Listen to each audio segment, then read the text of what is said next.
La confiance en soi ne vient pas lorsque tu as toutes les réponses, mais lorsque tu es prêt à faire face à toutes les questions. Un trésor reste inestimable, même s'il n'est pas encore découvert et valorisé. Bonjour à toutes et à tous, Ayez j'espère confiance en que vous allez très bien.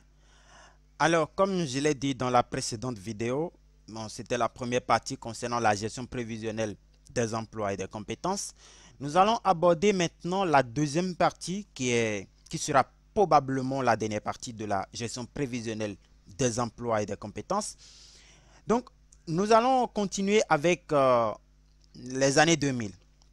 D'accord, quand on parle des années 2000, c'est là que nous allons essayer de regrouper tout ce que nous avions vu depuis les années 60. D'accord, nous avions parlé de la gestion des effectifs, nous avions parlé de la gestion prévisionnelle des carrières, nous avions parlé de la gestion des emplois et nous avions parlé de la gestion des compétences. Et maintenant, nous allons essayer de rassembler tout ça pour parler de la gestion prévisionnelle des emplois et des compétences. Pourquoi? Parce que la gestion prévisionnelle des effectifs à elle seule a échoué.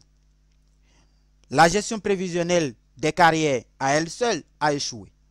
La gestion prévisionnelle des compétences, des emplois et des compétences, c'est-à-dire quand on les prend séparément, elles ont toutes échoué. Maintenant, on va essayer de les regrouper ensemble, c'est-à-dire pour un gestionnaire des ressources humaines, il a le devoir, d'accord, de planifier les effectifs, de former, d'accord, de gérer la carrière, de former les gens pour d'aider les salariés à développer des compétences par la formation, par les orientations, par les coachings, par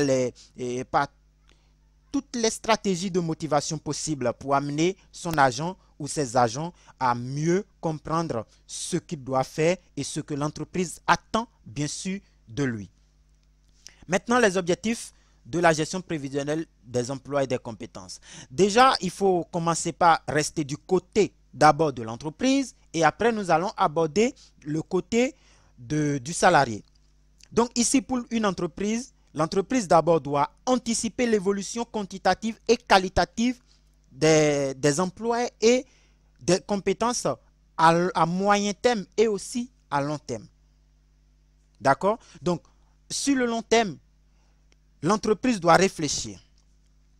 Quelle qualité, quelle quantité de personnel je dois recruter?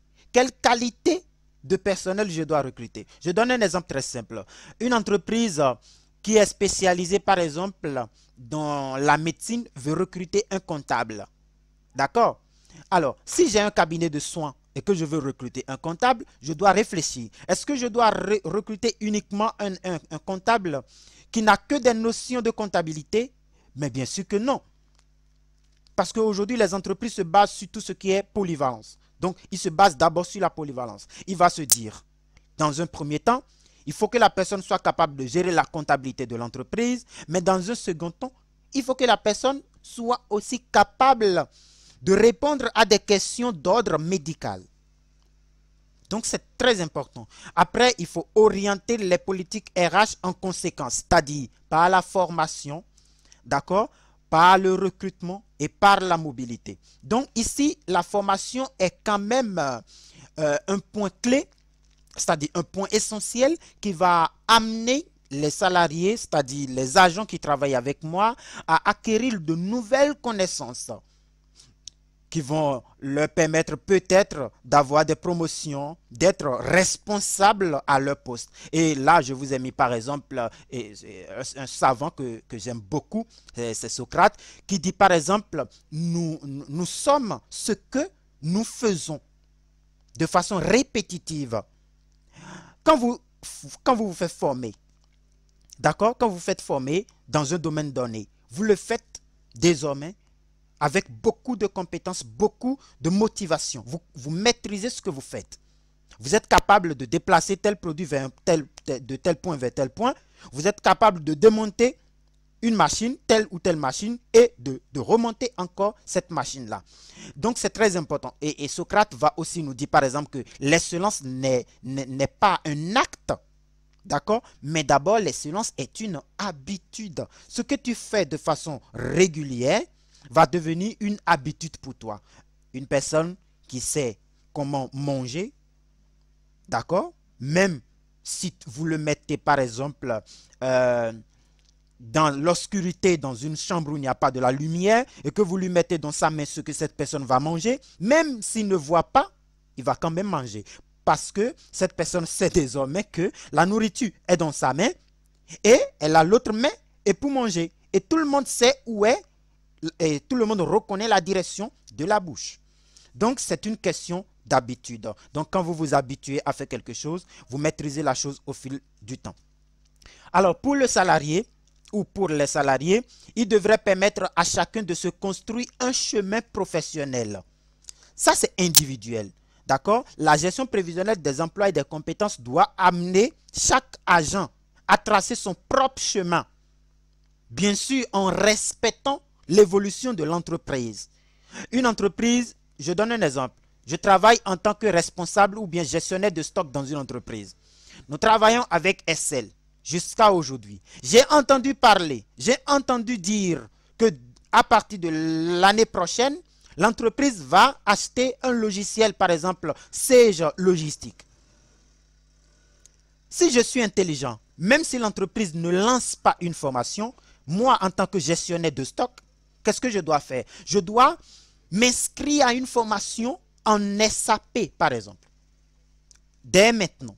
Ce qui veut dire que avant l'année prochaine, j'aurai déjà acquis les connaissances nécessaires pour piloter les articles, les marchandises de l'entreprise avec le logiciel SAP. Je donne un autre exemple. Je suis, par exemple, dans le domaine des transports. Ou bien je suis, par exemple, dans le domaine de la médecine. On dit, par exemple, à partir de 2022, nous allons essayer d'informatiser. Alors, qu'est-ce qui va se passer? Tout, désormais, on va automatiser les systèmes. Aujourd'hui, on a l'habitude d'utiliser les papiers, mais désormais, on va utiliser l'informatique. Mais moi, est-ce que je maîtrise Word? Est-ce que je maîtrise Excel? Est-ce que je maîtrise PowerPoint? Est-ce que je maîtrise Access? Est-ce que je maîtrise les logiciels Sage, ainsi de suite? Non? Alors, qu'est-ce que je dois faire? Même si l'entreprise ne lance pas une formation, moi, en tant qu'agent, en tant que salarié, je dois me faire former avant l'année prochaine. Sinon, je serai écarté désormais. Quand l'entreprise va acheter ce logiciel, seul le personnel qui maîtrise cet outil sera retenu. Donc, c'est valable pour l'entreprise, c'est valable pour le salarié. Donc, je trace mon propre chemin et je regarde l'évolution de l'entreprise. Donc, c'est une question qui est quand même cruciale et ça doit interpeller le sens de raisonnement, le sens ou l'intelligence de chaque agent. C'est très, vous allez voir ici par exemple Einstein qui dit « N'essayez pas de devenir une personne qui a du succès. Mais essayez plutôt de devenir une personne qui a de la valeur. Parce que vous allez avoir de la valeur si et seulement si vous êtes indispensable. Et pour un salarié, si vous voulez avoir des possibilités d'avoir des promotions, de faire carrière dans des entreprises, de créer ou de faire tout ce que vous voulez, il faut que vous soyez indispensable. Et pour que vous soyez indispensable, il faut que vous faites former. C'est très important. Je dois me faire former. Je dois avoir de nouvelles connaissances, des connaissances qui ne sont pas encore sur le marché. C'est la seule manière pour moi d'être indispensable. Pourquoi? Parce que, comme Einstein l'a dit, il a dit, n'essayez pas d'être quelqu'un qui a du succès. Parce que ça ne suffit pas. Quand on parle de la gestion prévisionnelle des emplois et des compétences, tu peux avoir du succès aujourd'hui et demain, tes compétences ne vont plus rien valoir. Oui, c'est important. Pourquoi? Parce que tu as de la valeur aujourd'hui, parce que tu as du succès aujourd'hui. Mais tu n'as pas de la valeur demain parce que tu n'as pas ou bien tu n'auras pas du succès demain. Donc, essayez, d'être une personne qui a de la valeur. Je vous donne par exemple, je vous cite un autre savant, c'est-à-dire Confucius, le chinois, qui dit par exemple, le bonheur ne se trouve pas au sommet de la montagne, mais dans la manière dont vous allez essayer de gravir la montagne. Donc, il faut que vous suiviez des formations au jour le jour. C'est la seule manière que vous pouvez utiliser pour que demain, vous soyez indispensable. La formation, la formation, la formation. Parce que la formation va déboucher sur la connaissance. Et quelqu'un qui détient une connaissance, c'est une personne qui détient l'information. Et quand vous détenez l'information, vous détenez le pouvoir. Quelqu'un qui a la connaissance a la sagesse. C'est vrai que la connaissance n'est pas égale à la sagesse, mais la connaissance est le chemin vers la sagesse. Donc c'est très important. Et dites-vous bien dans la vie, ne pas reconnaître son talent, c'est favoriser la réussite des médiocres. L'évolution personnelle commence à partir du moment où vous acceptez vos propres faiblesses. Donc la méthodologie, quand on parle de la GPEC, on va parler en termes de méthodologie. Donc, on va commencer par essayer de voir, on va essayer d'analyser les métiers, d'accord, les activités de l'entreprise et on va essayer d'adapter les compétences de chacun. Une entreprise qui est basée, par exemple, dans l'achat et vente, ou bien dans l'achat de la matière première, production de produits finis et distribution des produits finis. Donc, on doit essayer de recadrer les gens. On doit essayer de spécialiser chaque agent qui travaille dans cette entreprise. Le responsable qui est capable d'acheter doit acheter. Le responsable qui est capable de stocker doit stocker. Et le responsable qui est capable de produire ou de vendre doit produire ou vendre. Donc, il faut spécialiser les gens. Donc, il faut analyser aussi la population, d'accord, selon les métiers exercés. Il faut avoir une vision globale, d'accord, de la population actuelle et de faire une estimation sur la population future. Donc, quels sont les besoins de la population aujourd'hui? D'abord, quels sont les besoins de la population hier, aujourd'hui, et quels seront leurs besoins demain? J'analyse la situation passée, j'analyse la situation actuelle et j'essaie de me projeter dans l'avenir pour imaginer la situation future. Donc, c'est les bases que je peux utiliser pour être capable de gérer au mieux. Donc, pour mener à bien cette mission, il faut recruter des experts. Il faut constituer un groupe composé de 6 à 8 experts, d'accord, qui ont des compétences dans des domaines diversifiés. Des responsables RH, des responsables de production, des responsables d'achat, des responsables de vente, ainsi de suite. Donc, c'est des gens qui sont généralement titulaires des diplômes ou qui ont suivi des formations, qui sont des cadres, qui vont se rassembler, d'accord, et qui vont décider ce qui doit être fait, d'accord, dans l'avenir. Donc, généralement, il faut que dans ce groupe-là, nous ayons au moins un ou deux responsables hiérarchiques qui vont essayer de superviser tout ce qui se passe dans cet atelier-là. Après, on va parler aussi, il faut un responsable de la fonction personnelle, c'est-à-dire un DRH qui sera là au jour le jour. Donc, enfin, nous allons parler de la pyramide des âges. D'accord? Je dois essayer d'évaluer, je dois prendre les hommes et les femmes de chaque côté et je vais essayer de voir est-ce que des gens iront à la retraite demain ou après-demain? Est-ce que je dois recruter des jeunes?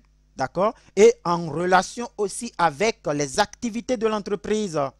Si j'ai un expert qui a 60 ans, il faut que je réfléchisse. Cet expert qui a 60 ans va peut-être quitter l'entreprise dans 1 an ou dans 2 ans. Si je ne fais rien, et si je n'amène pas cet expert à former un jeune avant de partir, quand il va partir, je serai obligé de recruter un autre expert. Et dans ce cas-là, ce sujet sera ma prochaine vidéo, c'est-à-dire le prochain cours, c'est-à-dire le recrutement. Le recrutement a un coût.